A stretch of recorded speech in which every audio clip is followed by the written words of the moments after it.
اللہ کے رسول صلی اللہ علیہ وسلم کے فرمان ذیشان کے مطابق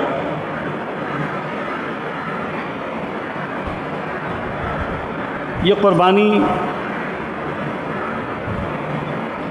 آپ نے فرمایا ھذا سنت ابیکم ابراہیم،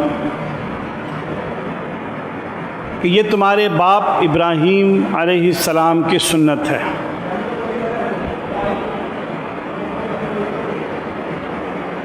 آپ حضرات کے علم میں یہ بات رہے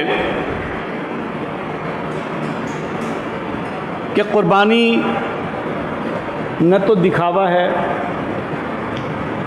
نہ سجاوٹ ہے، نہ بناوٹ ہے،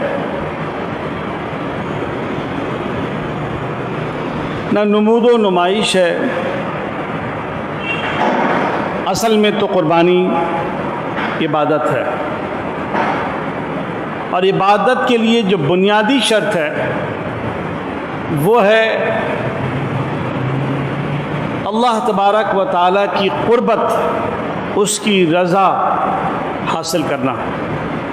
یعنی عبادت اسی وقت اسے قرار دیا جائے گا جب قربت الہی، تقرب الہی مقصود ہو۔ اگر رضا الہی، تقرب الہی، قربت الہی مقصود نہیں ہے تو یہ ایسے ہی ہے جیسے کہ آپ نے اپنے روز کے کھانے کے لیے کسی جانور کو قربان کر دیا ہو۔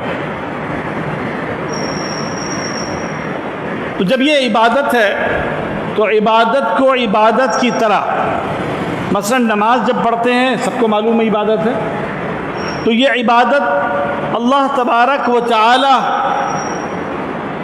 اللہ جل شانہ عم نوالہ کی خاص بارگاہ عالی میں ایسی قربت کا نام ہے، ایک ایسے خاص طریقے سے اس کے آگے جھکنے کا، اطاعت کرنے کا نام ہے کہ اسے الصلاۃ معراج المومنین، کہ نماز مومنین کی معراج فرمایا۔ اور روزہ بھی عبادت، زکوٰۃ بھی عبادت، حج بھی عبادت، اور قربانی بھی عبادت۔ تو جب آپ نماز پڑھتے ہیں تو نماز پڑھتے ہوئے بنیادی جو کلمات ہیں وہ کیا ہوتے ہیں؟ ارادہ، نیت کیا ہوتی ہے؟ یہی نا کہ للہ تعالی، کہ میں اسے صرف اللہ کے لیے کر رہا ہوں۔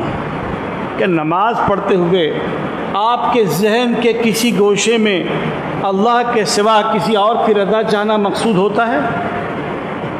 آپ نماز پڑھ رہے ہوں، یہ ہے کہ اللہ کی رضا بھی مل جائے اور اس کے ساتھ کسی اور کی خوشی بھی حاصل ہو جائے؟ ایسا ممکن ہے؟ گئے سے گئے مسلمان سے، کمزور سے کمزور مسلمان سے، نکمے مسلمان سے بھی اگر آپ پوچھ لیجئے تو کہے گا میں تو اللہ کے لیے پڑھ رہا ہوں۔ کسی گوشے میں، ذہن کے کسی خیال میں، کسی حصے میں یہ نہیں ہوتا کہ میں کسی اور کی رضا حاصل کر رہا ہوں۔ لیکن اگر عبادت اللہ کے لیے، نماز اللہ کے لیے آپ پڑھیں اور مقصود دکھاوا ہو تو پھر اللہ کے لیے نہیں ہے، تو وہاں تو نہیں ہوتا۔ روزہ رکھتے ہیں، اور روزہ تو ایک ایسی چھپی ہوئی عبادت ہے کہ جب تک بندہ منہ سے بولے نہیں کسی کو پتہ چلتا نہیں ہے۔ نماز پڑھیں گے پھر دکھے گا، زکوٰۃ دیں گے تو ایک دو کو تو پتہ چل ہی جائے گا، لیکن روزہ رکھیں گے کسی کو پتہ بھی نہیں چلتا کہ ہے یا نہیں ہے۔ تو یہ روزہ رکھتے کس کے لیے ہیں؟ اللہ کے لیے۔